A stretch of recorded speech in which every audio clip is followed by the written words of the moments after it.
Welcome to the podcast, From One Mother of an Addict to Another. This is a space of sharing heartfelt personal experiences, insightful thoughts, and powerful suggestions, which can hopefully assist and offer strength navigating your journey alongside a loved one facing addiction and mental illness. Hi, welcome to the podcast episode, The Uncelebrated Birthday. Coping with mixed emotions when your child is struggling with addiction. You know, I remember as if it was yesterday, and I look back and I just feel like such an idiot because he was in rehab for the first time, and he was there over his birthday. And I literally said to the center, oh, well, if he's going to be there, do I send a cake? Like, how do we celebrate his birthday? They go, no, you don't send a cake. No. This is rehab, okay? We'll say happy birthday to him, but that's about it. I was like, what? Like, I couldn't imagine, oh my God, we're not going to celebrate his birthday? How could we do that? No cake. He's going to feel so bad. No one's going out of their way for him. And that's where my head was at. And it's like, you look back and you're like, oh my God, that was the least of the problems. And I don't remember the last time I even celebrated his birthday. And I was so concerned about his cake. And nor did he ever concern himself with someone else's birthday or any special event. He seems to have always disappeared, made it his business to be out of the house, away, and not have to address anything. So as far as birthdays go, I do have some great memories, and I often think about, like anyone would, all the little birthday parties we planned for our kids through the years. And those memories are sad because you remember how happy you were. And how did it go from that to not even celebrating, not even knowing where they are, not even knowing what's going on in their life? And especially, wondering, are they even celebrating their birthday? Do they even realize it is their birthday? Do they even know the date? Do they care to know the date? And those are things that I think hurt the most because there's a reality that sets in, and we all know that we didn't think our lives would turn out to be like this, that we wouldn't be growing our family to the extent that it should be. Instead, there's one less person involved, and someone, I'm sure, with a big personality, a lot to offer, a lot to love, and unfortunately that person's not there. So when it comes to birthdays, I love when I hear, oh, well, distract yourself. Oh, okay. Distract yourself. You know exactly the day your kid was born. So that's never going to change. If you lost your son, if they overdosed, if you don't know where they are, if they're in rehab, if they're in jail, doesn't matter where they are or what happened. The end of the day is it's that date. And that date's never changing. You can't distract yourself. You can't. There's no way to distract yourself. But you can do some things to possibly make yourself feel a little better, a little more involved in the day, so to speak. So, for instance, you could go to a spa for the day if that's what makes you feel better. You could go look through old pictures. You could organize your pictures. You know, it doesn't mean that we have to run from our happy times, our family gatherings, all the pictures that we've had through the years. We don't have to ignore them. I mean, we can embrace them just because our kid is not around right now. If anything, it kind of makes you feel good in a way because you're still thinking of them and you still feel like they're somewhat a part of your life, even though you do know that they're not, and they haven't been probably for a very long time, and there's no going around it.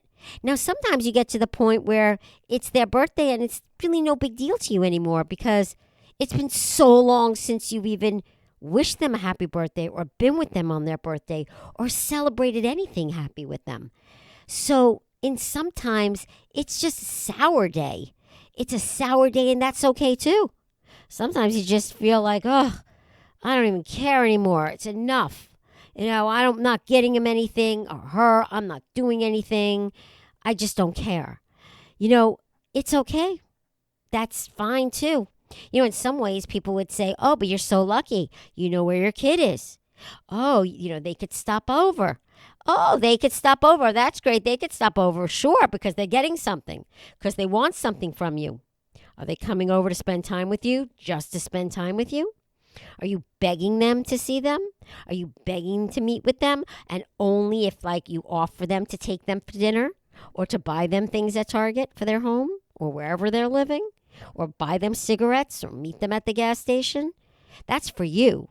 That's not necessarily for them, because that makes you feel better. I know. I'm the first person to have done it. I know. He'd call me. Oh, I don't have any food. I have nothing to eat. And it's my birthday. Oh, don't you care about me? What am I going to do? It's my birthday. Those were great days, because those were times when they could really manipulate.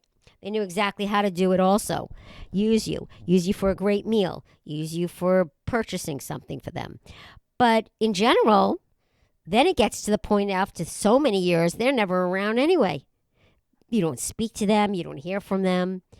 And so the only way that I see is facing it head on, realizing that it comes every year. The day's there, and you just get used to it. But that takes time. It's like, I remember someone I worked with once, a long time ago. I sat in front of him and I said, he had lost his daughter, actually, and not to addiction. And he said this to me. He said, it hurts a little less every day. I know it's never going to go away, but every day I feel like it hurts a little less. That's all you could ask. Every year, hopefully, it hurts less. And then hopefully one day, if you're one of the lucky ones, your kid will come back around. But they'll come back around when they're healthy and they're ready to celebrate, and you're ready to celebrate with them. What about the fact that people that have their kids around and they're being treated horribly? They don't want to celebrate with their kid. Who'd want to do that? Well, it leaves a bad taste in your mouth. What, I should do something good for them? Look how they've treated me. Look at the things they do to me. Look at this. They steal. They're abrupt. They're aggressive. They're belligerent. So what makes us want to celebrate anyway?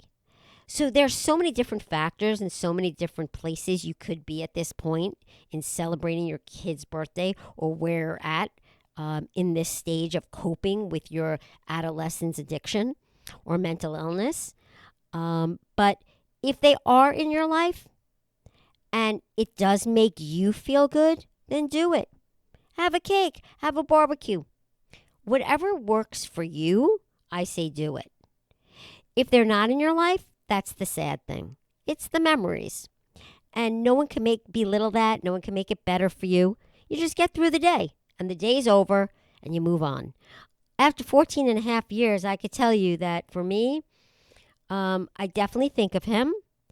I definitely often would cry, for sure, have a little cry, and then I feel better. And then I go on, because I can't stop. There's nothing for me to do. It's out of my control. And then all I'm doing is wasting a day, and I'm allowing the situation to take away from my life. I don't want to do that again, ever. And it's not that important to me anymore as far as celebrating that birthday. Because that birthday, I remember. I remember the day he was born. I remember all the years we had and the parties and all the things we had, and the Winnie the Pooh and the Barney parties and all the times, the good times. And that's what I hold on to. And that's okay too. But some people can't do that, because that brings back memories and that makes them sad. And the way to cope with that is to be honest with yourself. And the way to be honest with yourself is to express yourself. I'm feeling really sad today. I don't know what to do. I don't know where to put myself. Yeah, that happens. But every year, it does get a little easier and easier. I told you, the first year, I'm like, I really wasn't thinking. I actually thought that I should be sending a cake to the rehab center. How dare he not celebrate? They not celebrate his birthday. This is awful. Oh, boy. No, it's not awful. That's the least of it. And the kid probably doesn't even care or acknowledge that it's his birthday. And if they're so low, they have such low self-esteem, and they're so down on themselves, or they're so depressed, or they're so mentally not even there, they don't even care. They're not hurt. They're just angry or disappointed in themselves and blaming everybody else and reflecting. So birthdays are like holidays in a way, right? But a birthday, I think, is a very special moment, and let's not underestimate that. A birthday is a time when you gave birth to them.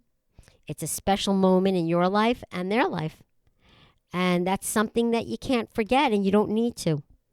And I believe that for me, when I embrace things and I'm honest about it, and I say, wow, this is really a crappy day. This is going to be hard. But I get through it. And I don't, some people need to distract themselves. I get it. Sometimes I do distract myself. I believe that I distract myself with a lot of hobbies.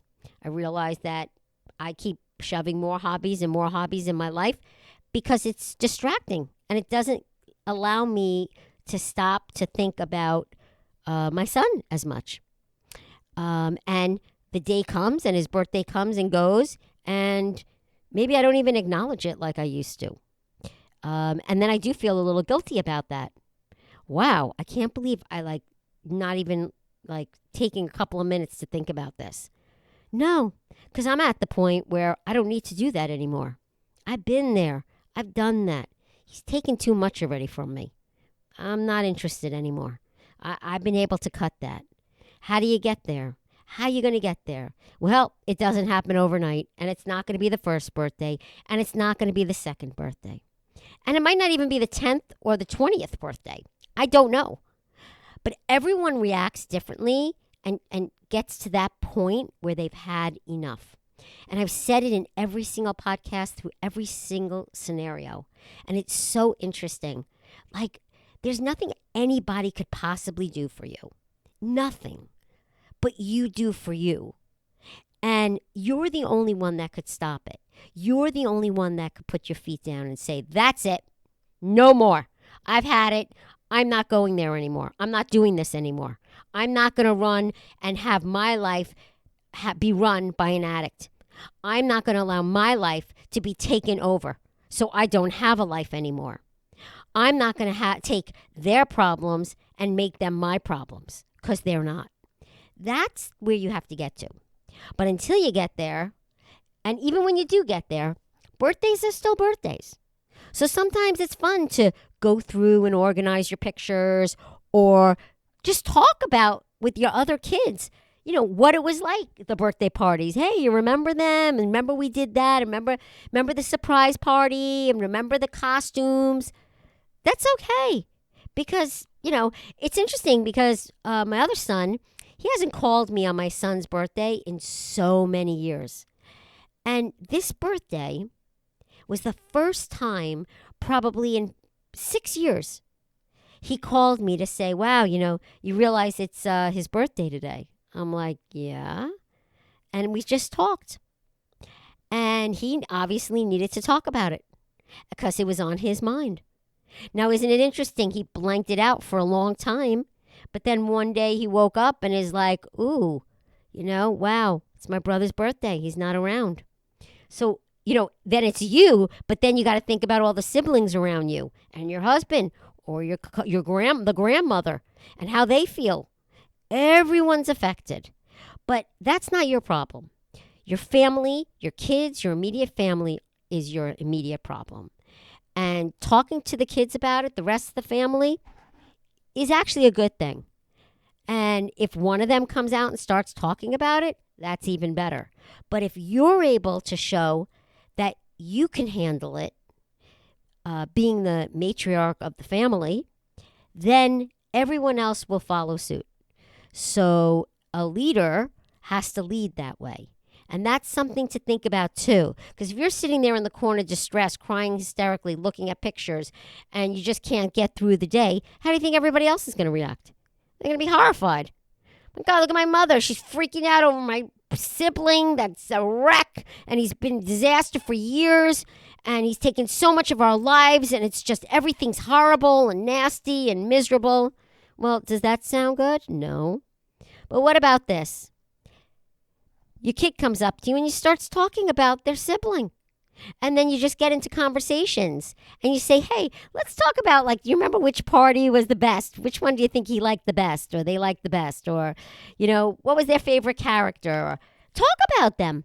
Be open. You could cry.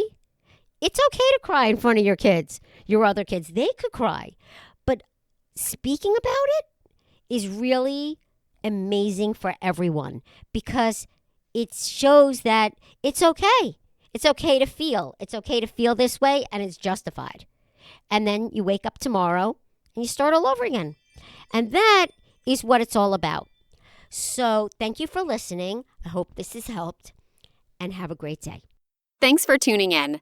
I trust this episode brought you insight and strength, offering valuable coping strategies. Stay connected with weekly content, plus follow if you enjoyed, and be sure to journal for your own self-care.